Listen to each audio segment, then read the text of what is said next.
Olá, o programa Agricultura Alto Vale começa agora e nesta edição nós preparamos para você. Município da Serra inova com o chimarródromo. Santa Catarina registra o inverno mais frio desde 2016. Câmera escondida flagra animais silvestres na estação experimental da Ipagre, em Itajaí. Você sabia que tem uma comunidade aqui do Alto Vale onde o pessoal toca o sino da igreja para espantar a trovoada? Vamos contar em uma reportagem essa curiosidade que é uma tradição em Dona Ema. Vamos contar um pouquinho da história e das lições de vida da Dona Iraci, aqui de Tuporanga, que está com 84 anos, faz de tudo um pouco e resolveu até aprender inglês com a ajuda do celular. E sempre peço a Senhor Deus, abençoa este mundo lindo que tu fez para o ser humano, né? Se aproxime no sofá e vem comigo porque o programa Agricultura Alto Vale está só começando.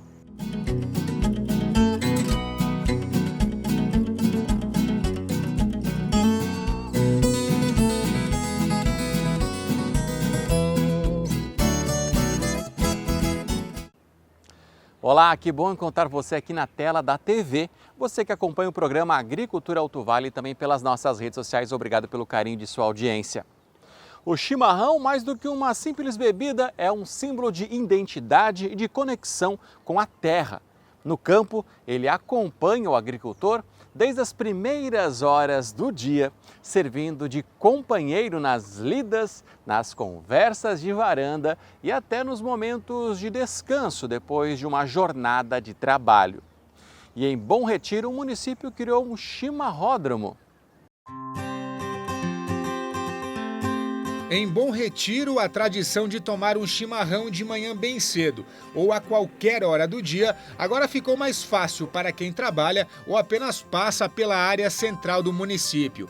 Isso porque foi instalada essa fonte de hidratação, que também é chamada de chimarródromo. Aqui a comunidade consegue ter acesso a água gelada ou quente e os animais não foram esquecidos. A fonte instalada em Bom Retiro é a primeira da Serra Catarinense.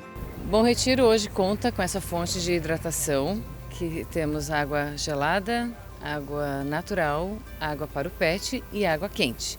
A água quente, ela tanto serve para o chá como para o chimarrão, que é típico da nossa região, o chimarrão.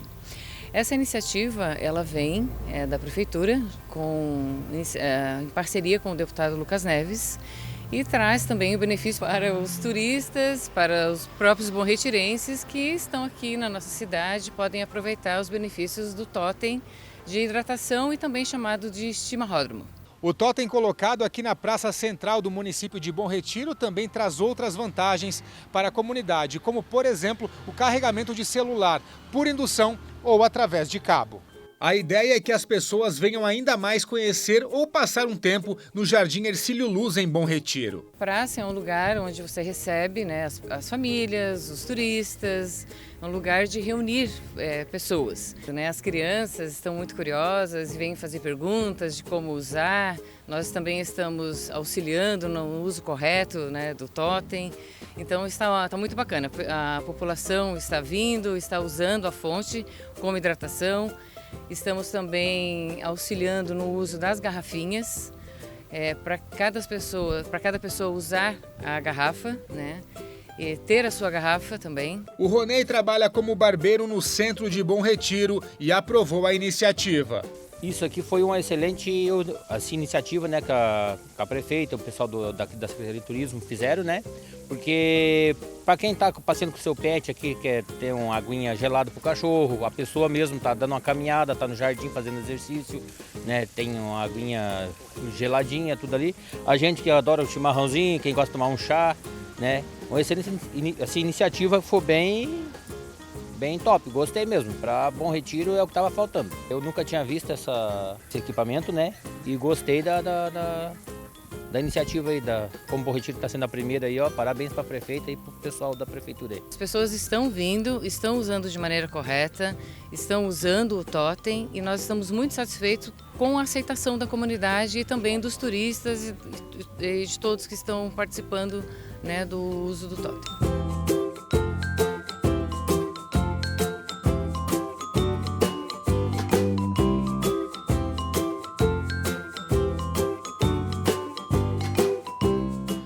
E as baixas temperaturas que marcaram o inverno de 2025 aqui em Santa Catarina estão sendo as menores desde 2016. A análise dos dados de temperatura no estado faz parte de um estudo preliminar feito pela Epagre-Ciram com base em anomalias de temperatura máxima e mínima de algumas estações com séries históricas mais longas no estado.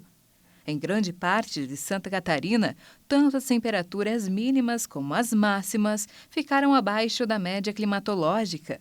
Em 2025, especialmente as anomalias negativas de temperatura máxima ficaram em torno de 1 grau negativo, enquanto em 2016 foram as temperaturas mínimas que apresentaram anomalias em torno de 1,5 grau negativo. Foi também identificado que nos anos de 2022, 2021, 2018, 2013 e 2010, as temperaturas ficaram entre próximas e um pouco abaixo da média climatológica no trimestre junho, julho e agosto. Por outro lado, os demais anos analisados no estudo apresentaram temperaturas entre próximas e um pouco acima da média em 2020, 2019, 2017, 2014 e 2012, ou acima da média com anomalias positivas superiores a 1 grau em 2024, 2023 e 2015. Estes últimos foram anos de El Niño, em geral bem caracterizado por temperaturas e chuva acima da média nas regiões catarinenses. Tá muito frio mesmo, hein? E uma câmera escondida flagrou animais silvestres na Estação Experimental da Epagre, em Itajaí. Em 2 anos, o engenheiro agrônomo Ricardo Negreiros catalogou 111 espécies de aves na Estação Experimental da Epagre, em Itajaí, e 9 mamíferos. Para atrair os animais, Ricardo colocou banana como isca e conseguiu imagens de lontra, cachorro do mato, capivara, tatu, rato do mato e gambá. Para flagrar a lontra, ele seguiu o odor característico de urina de marcação de território, na beira de um afluente no rio Itajaí Mirim, que passa dentro da estação. Em apenas 30 horas, ele flagrou os 5 mamíferos. De acordo com Ricardo, a melhor época para observar aves é no outono e inverno, quando acontece a maioria dos eventos e expedições. Eles evitam a primavera e o verão porque as aves estão em nidificação, acasalamento e construção de ninhos, para não incomodar as aves. Para começar, Ricardo acredita que basta adquirir um binóculo e gostar de acordar cedo, já que é no alvorecer que as aves estão mais ativas e o clima mais fresco.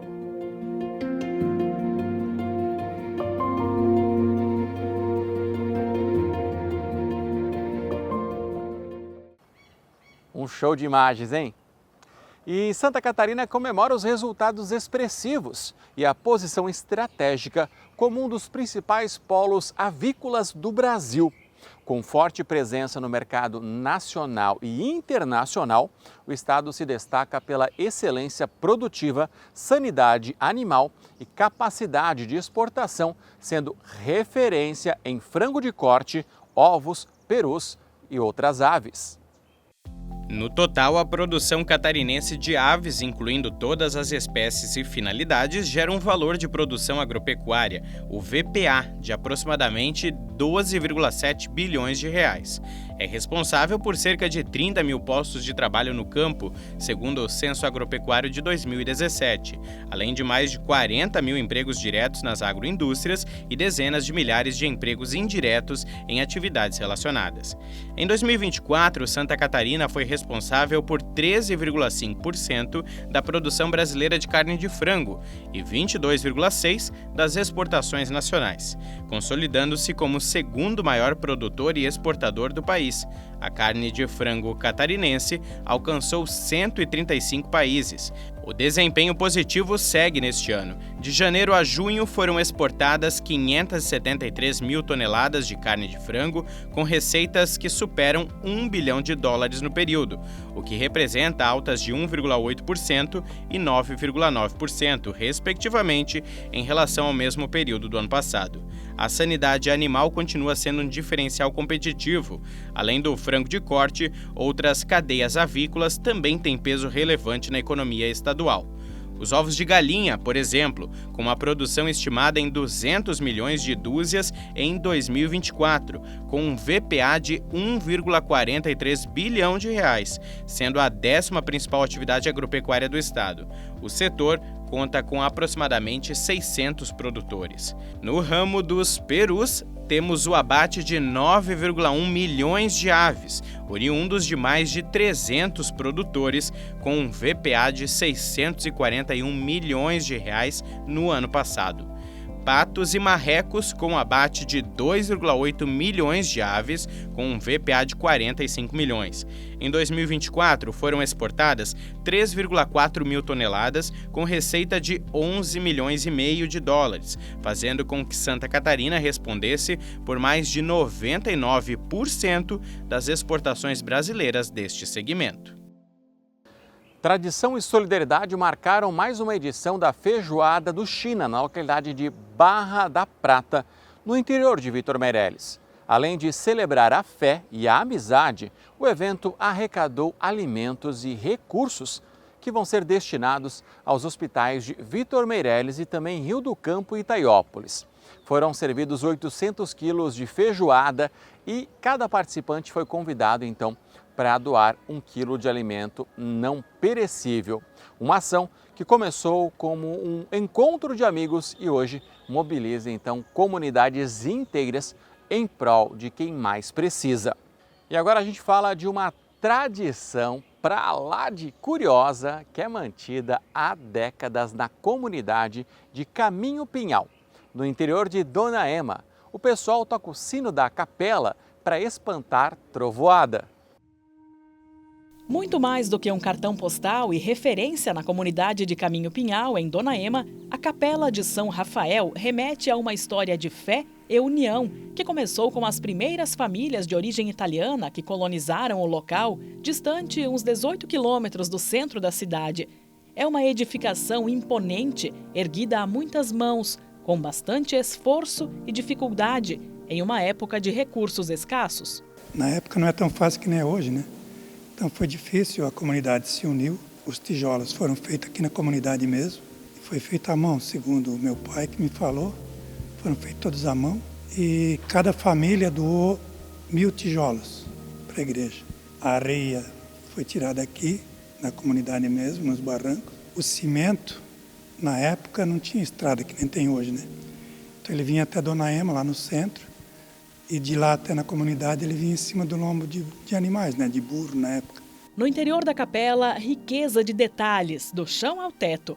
A pintura, que foi restaurada, é obra original de Pedro Chequete, um dos artistas sacros mais importantes de Santa Catarina, que deixou a marca em inúmeros templos religiosos. E a tinta, na época, também era produzida aqui.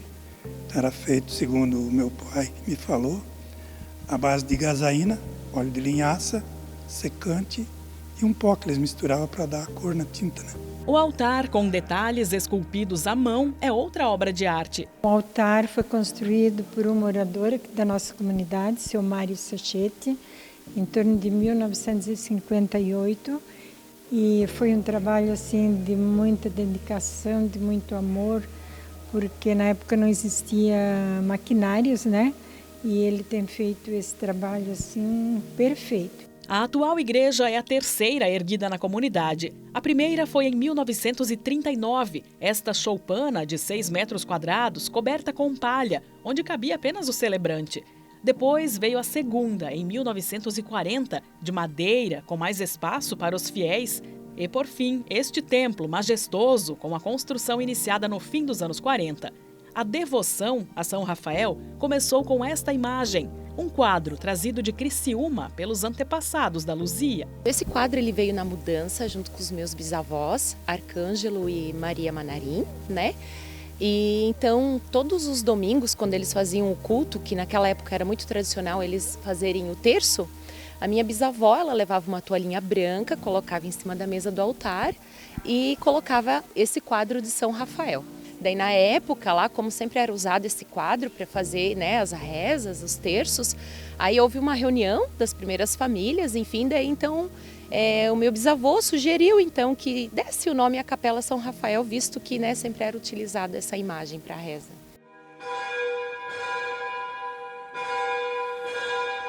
E a comunidade do Caminho Pinhal também conserva uma tradição que ultrapassa gerações. O sino da capela não é tocado só para anunciar missas ou funerais, mas também para afastar tempestades. O responsável por isso é o seu Jorge, sineiro oficial da capela. E ele garante, dá certo. Se a gente começar com ela bem cedinho assim, é difícil ela subir. Ou ela desvia para um lado ou desvia para o outro. Ou seja, se ela subir, ela racha no meio. Não vem. Garantido. E o povo daqui tem uma fé nesse sino que Deus o livre. É a tradição dos antigos, né? Aí veio aqui os missionários que benzeram o sino. O seu Jorge é responsável por tocar o sino e levar adiante essa tradição desde o início dos anos 90. Sorte é que ele mora perto, o que facilita essa missão. De tarde no verão eu não posso sair. Tem que ficar. Faz plantão aqui. Ah, é. Esse cantinho aqui é meu. Tem que saber bem certinho, daí tocar o sino para espantar a trovada. Tem a técnica ali. Tem, a batida, né? Isso aqui não tem horário. Começa da vez de meio-dia, 10 horas da noite, eu estou aqui batendo o sino. Trovada às 10 horas da noite, eu estou batendo. E se a tempestade ameaça e o sino não toca, o pessoal fica aflito. Vem a trovada, todo mundo já fica escutando. Será que o Jorge vai bater o sino? Será que não vai bater o sino? Porque a fé é muito grande, sabe? Começou a bater o sino, todo mundo fica tranquilo. Esse gesto de bater o sino para espantar trovoada não é algo tão simples e rápido. O seu Jorge não vem aqui e volta para casa, bate o sino rapidinho, não. Ele fica o tempo que for necessário até se assegurar que o temporal foi embora. Depende da trovoada, né? A taxa é 20 minutos, né, para começar. E depois a gente vem dar uma olhadinha e depois dessa olhadinha a gente volta lá. Volta ou deixa, né? Mas já fiquei até 50 minutos direto. Trovoada, se ela vem bem braba mesmo, que vem com granizo e coisa, o sino fica mais pesado. E o senhor só vai embora quando a trovada foi também? Sim, depois da chuva.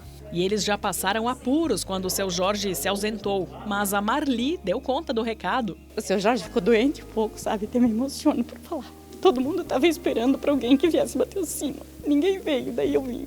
E deu certo? Deu certo, ele ficou muito satisfeito. Para explicar essa prática e a eficácia dela, consultamos um doutor em Ciências da Religião, de Goiás, que nos enviou uma explicação em vídeo. Existe a tradição de tempos imemoriais. Essa tradição ela pode ter nascido na Grécia.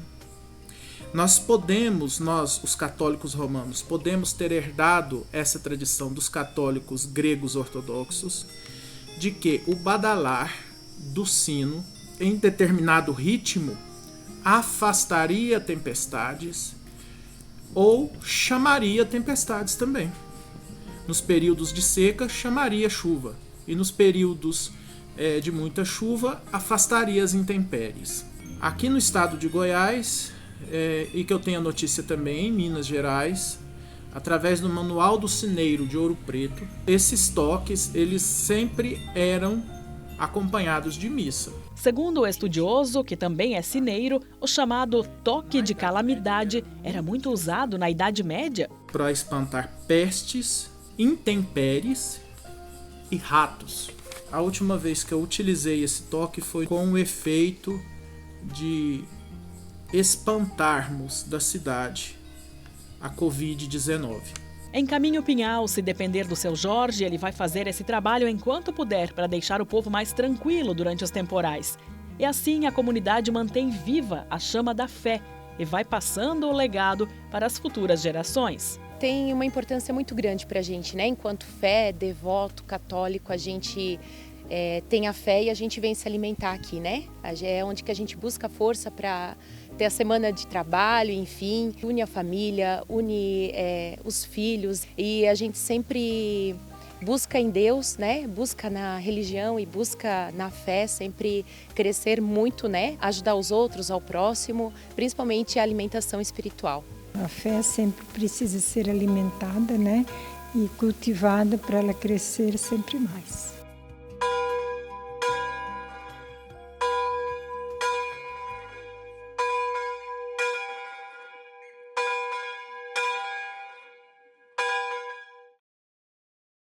Que história sensacional, hein?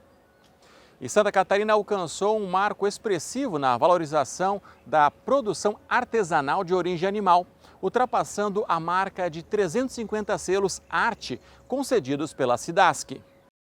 Até agosto desse ano, 351 selos Arte foram concedidos pela Companhia Integrada de Desenvolvimento Agrícola de Santa Catarina, SIDASC, consolidando o estado como referência na certificação de alimentos artesanais. O selo Arte é uma certificação de qualidade.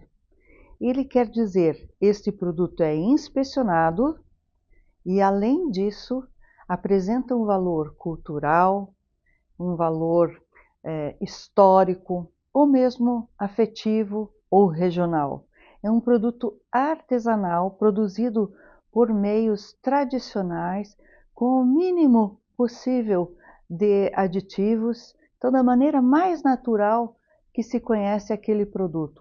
Ele pode representar uma cultura nacional, internacional.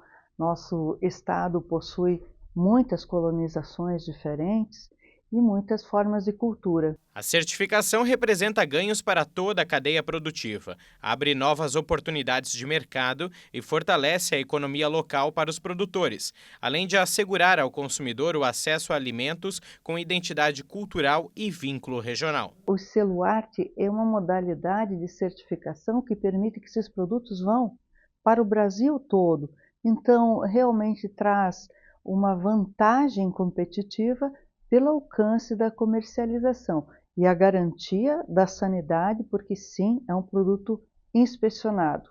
O selo Arte, ele traz, além de tudo isso, aquele valor afetivo, cultural, regional e histórico.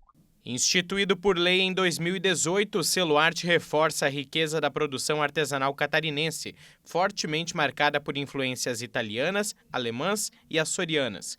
Entre os itens certificados em Santa Catarina estão queijos, méis, patês e linguiças, por exemplo. Os 350 produtos com selo Arte no estado de Santa Catarina estão distribuídos em todas as regiões do estado e nos diversos tipos de proteína animal, seja o mel, a carne, o leite e o pescado.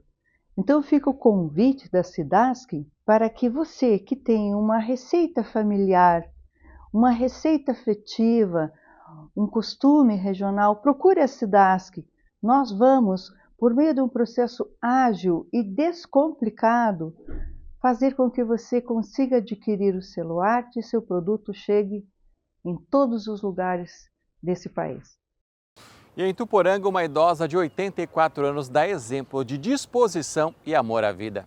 Ela passa o tempo fazendo artesanato e decidiu até estudar inglês através de um aplicativo de celular.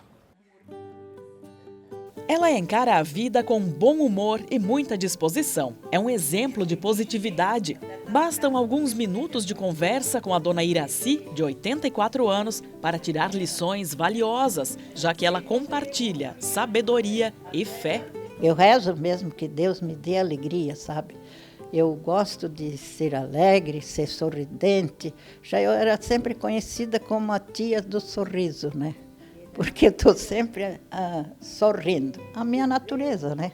E eu acredito muito em Deus, assim, e tenho Ele como meu companheiro. A dona Iraci gosta de estar sempre ocupada. Quando termina os afazeres domésticos, é com os trabalhos manuais que ela passa o tempo. Confecciona peças em crochê, pinta panos de louça, colore livros também, tudo com muito capricho. Uma borboleta. Já pintei. O gosto pela arte começou cedo. Este quadro que decora a sala, ela pintou em 1959, quando ainda era adolescente. E sempre com vontade de fazer coisas novas, ela decidiu aprender inglês. E faz isso pelo celular, através de um aplicativo. foi incentivada por um neto. É o novo passatempo dela. Os cadernos estão cheios de lições, já que faz mais de um ano que ela vem estudando. Por causa que os filhos aprenderam de pequeno. E eu via e eu pensei, um dia eu também vou aprender. E daí estou aí, né, fazendo. E dá tudo certo, né? Dá tudo certo. O querer é fazer. Por isso eu acho que a gente tem que sempre querer fazer alguma coisa. Como é a rotina de estudos? É 1 hora, mais ou menos 1 hora que eu gasto. Por quê?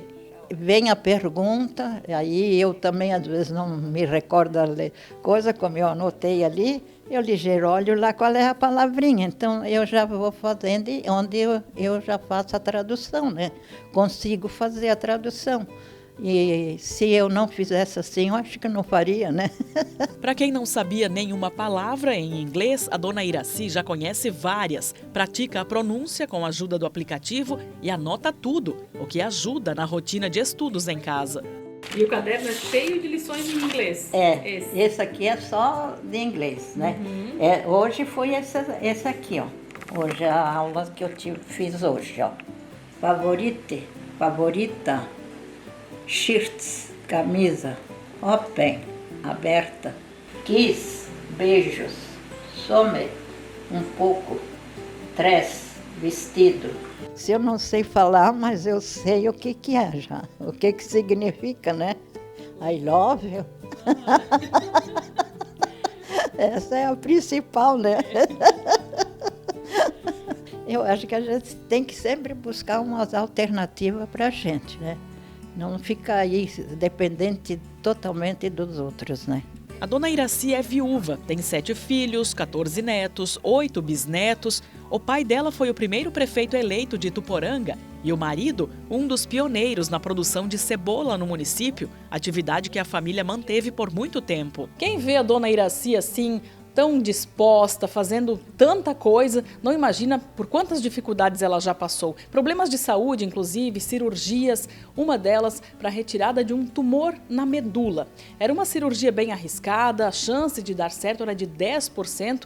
Por conta desse procedimento, ela teve que ficar um bom tempo de cama, sem poder se movimentar. Foi bem desafiador, mas ela superou e hoje está aí, dando lição de vida. Eu disse para ele, quando ele me consultou, doutor, se o senhor não fizer, o senhor não vai saber. Eu posso ser egoísta, né, querendo fazer essa cirurgia, mas se o senhor não fizer, o senhor nunca vai saber se vai dar certo para os outros, né?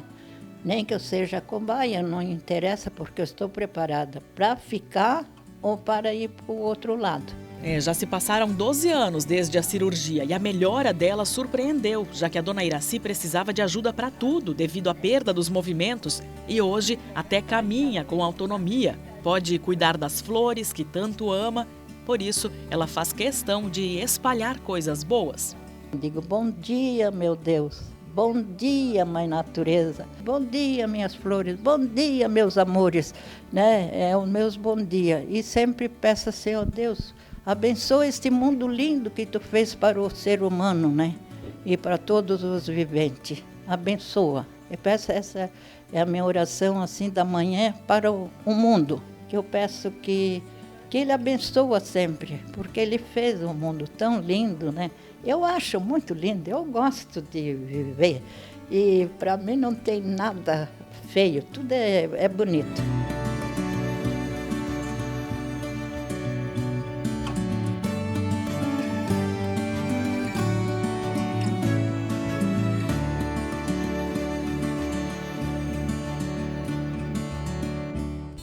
Que história incrível, hein? Bom, o programa Agricultura Alto Vale fica por aqui. A gente lembra que todas as reportagens estão disponíveis em nossas redes sociais. Dá para curtir, comentar e compartilhar. A gente se encontra na próxima semana. Um grande abraço e cuide-se bem.